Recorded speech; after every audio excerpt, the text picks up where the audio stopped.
Hi friends, welcome back. Today we are going to solve Codeforce's problem Maxim buys an apartment. Before we go through the problem details and the solution, I want to mention that my channel is dedicated to help people in their Java interviews and in their coding interviews. You will find a lot of helpful videos if you are preparing for your Java J2 interviews or coding interviews. There are over 200 solved different varieties of coding problems that are explained with examples and Java code, and those constitute important coding question varieties such as dynamic programming, BFS, DFS matrix problems, binary search tree related coding interview questions, as well as binary search and other types of questions like linked list questions, string questions. All these vast varieties is covered. So if you are preparing for any kind of Java J2 interviews or coding interviews, this channel can definitely help you. So please subscribe to the channel. So let's go through the problem statement first. Maxim wants to buy an apartment in a new house at Line Avenue of Metropolis. The house has n apartments that are numbered from 1 to n and are arranged in a row. Two apartments are adjacent if their indices differ by 1. Some of the apartments can already be inhabited, others are available for sale. So which means that there are houses from 1 to n and some people are living in some of them and some are vacant, right? And if the apartment are adjacent, means if they have number like 3 and 4, like those are called as adjacent apartments, right?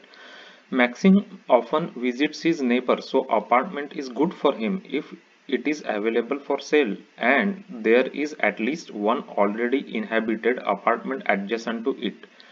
It means that someone is already living in one of the adjacent apartment, right, where he is going to buy an apartment. Basically, Maxim knows that there are exactly k already inhabited apartments, but he doesn't know their indices yet. Find out what could be the minimum possible and maximum possible number of apartments that are good for Maxim. So we are asked to find out the minimum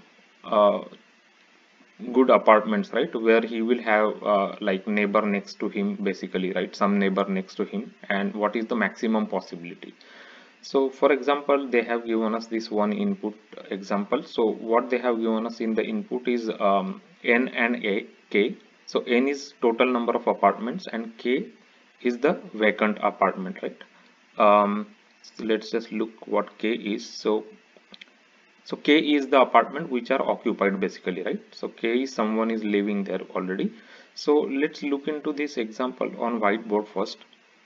So this n is equal to 6. So I just took this 6 on this line, right? So there are 6 houses, you can assume, on this line, and there are 3 houses which are vacant in these 6 houses. So what is the minimum possible choice that Maxim will have? So minimum possible choice, when will he have minimal choice? For example, if there are 3 apartments which are occupied are next to each other like this, basically, right? 1 2 3. So these are occupied apartments. So in this case, Maxim will have minimum choice. What minimum choice he will have? He only has this 4 choice, right? Because he want apartment which has some adjacent apartment occupied, right? So he only have minimum choice in this case, which is 1, right?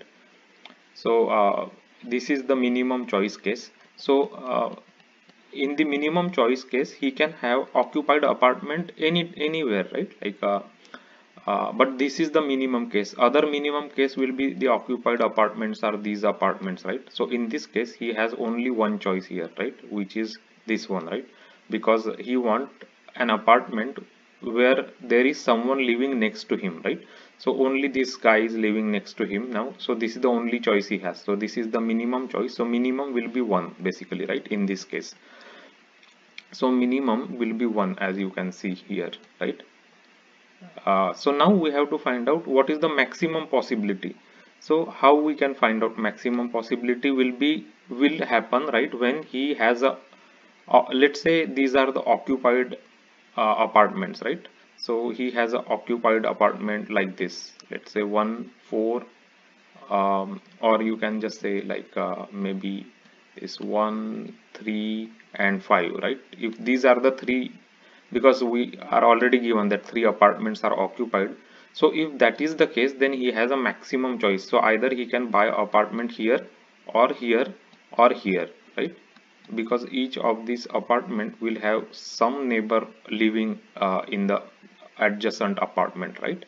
So this is the maximum possibility he can have, right? If he has apartments like this, so maximum will be 3 basically, right? Maximum is 3 in this case, right? So as you can see, this is the answer for this question. If 1 is minimum and 3 is maximum, right? So this is why 1 and 3 is coming. So to calculate maximum, what we have to do is we have to do n minus k, right? So if n is 6 and k is 3, then n minus k become 3, right? And 2 into k becomes 6 basically, right? 2 into k becomes 6, and we have to take minimum of this basically, right? Minimum of 3 comma 6, which is equal to 3, right? So that is how we can find out what is the maximum number of choices he has basically, right? So why we are doing it like this? So let's take one other example here, right? So let me just remove these colors again, so I can write down some space here. So now let's say oh, so let's say again we have n is equal to 6, for example, right? N is equal to 6 means total number of apartment are 6, and k is equal to 0 means no one is staying there basically, all are vacant basically, right? So in this case, how many choices he will have, right? He has 0 choice basically, right? Because no one is staying there basically, all are vacant. So now if we use this like n minus k, then we will get 6, right? 6 minus 0 is 6, and then 2 into k is 0, right? 2 into k is 0, so we have to take minimum of this, right? Minimum of this, which is equal to 0, right? So that's why we are taking minimum, because we want to find out the minimum, like the maximum choices actually. So we will take n minus k, which is becoming 6, and 2 into k becomes 0, right? So in this case, as you can see, the choices will be 0 for him because all the 6 are vacant.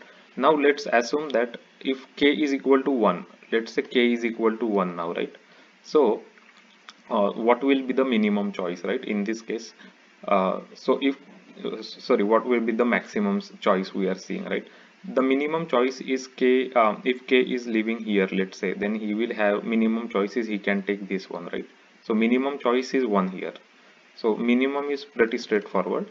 Now if we are doing maximum choice, then if he finds that apartment somewhere here, then he can live here or here, right? So he has 2 choices. So let's just again use this. So n minus k is 6 minus 1, which is equal to 5, and we will do 2 into k, which is equal to 2 into 1 is equal to 2. So minimum of them is equal to 2, right? 2. So as you can see, 2 choices are there, right? If k is equal to 2, let's do now k is equal to 2. So this another case. If k is equal to 2, what he can do is he can, let's say if someone is staying here and someone is staying here, right? So minimum choice is pretty straightforward, right? Let me just let's just assume that nothing is here, right? So let's just say if k is equal to 2, now the two houses, these are two houses which are occupied, so he can live here, right? So k, so minimum is equal to 1 again. So minimum is pretty straightforward. So in case of maximum, what we will do is again n minus k, which is 6 minus 2, which is 4, comma k into 2 is again 4. So 4 comma 4, minimum of this is again 4, right? So he will have 4 choices. And why he will have 4 choices in case of k is equal to 2, I'll show you that. So if someone is staying here at 2 and someone is staying here at 4, then he can stay here. So this is one choice. Sorry, so if someone is staying at here, right? So someone is staying at 2 and someone is staying at 5, let's say, right? 5. Then he has two choices like this. He can stay here or here or here or here, right? So he will have 4 choices. So our this that's how we will calculate the maximum choices, right? Using this one. So I explained in lot of details, I think, with different combination of k, basically how we can calculate the maximum, right? So let's just go ahead and take a look at the Java code. So n and k is given to us, So first minimum we will calculate is 1 comma k. We will take the minimum, and first thing we will check if there are no occupants living, means everything is empty, then he has zero choice, right? Then we will just say 0. K is equal to n, it means that um, um, all apartments are occupied, right? So he doesn't have any choice to live anywhere basically, because everything is occupied, so minimum becomes 0 in that case. Otherwise we will just do 1 comma k, right? That becomes the minimum. Now maximum, as I said, we will first calculate n minus k. This n minus k, in this case 6 minus 3 is 3, and 2 into k, so 2 into k is 6, so we will do the minimum of them. So in this case maximum will be 3, and we also seen different cases when k is 0, 1, 2, right? So and I shown you how the choices work, right, in case of different values of k basically, right? So but we will be using this one actually to calculate number like maximum possibility or maximum choices he has, right? So we will do n minus k and 2k, and we will take minimum of that, and that's our maximum. So we have to just print minimum and maximum. So let's just go ahead and take this example. So 1 comma 3, we are getting correct answer, as you can see it here, 1 comma 3. So 1 is minimum and 3 is maximum. So now let's take example what we have just saw, right? 6 comma 2, so we should get 4 in that case, right? 6 comma 2, so we should get 4 in that case. So we are getting 1 comma 4, which is correct. Now when we did 6 comma 1, so what was the answer for that? 6 comma 1. So let's just calculate that quickly. N minus 6 comma 1 means n minus k, which becomes 5, and 2 into k is 2, right? So minimum of this is 2, so 2 we should get answer basically here. And why we are getting 2, so I'll just show you that quickly here, so it will be clear for you. So let's say this one is our 1 2 3 4 5 6, right? 1 2 3 4 5 6, and let's say if someone is living here, let's say, right, someone is living here, then he will have two choices, 1 or 3, right? He can choose this or this, left and right. So he has two choices, that's why 2 is coming there as the answer. So let's just execute this. So as you can see, 2 is coming as maximum, 1 is the minimum. Minimum is pretty straightforward. Minimum, if someone is staying here, then he can choose the next one. So this is one minimum possibility, right? The other minimum possibility, someone is staying here, he will choose this one. So this is minimum possibility, which is 1. So this is how we can solve Codeforces Maximize an apartment problem. So if you are new to my channel, then you will find a Codeforces playlist on my channel, which has a lot of solved Codeforces problem explained with Java code and examples. Also there is a big playlist called as LeetCode and LeetCode Solutions.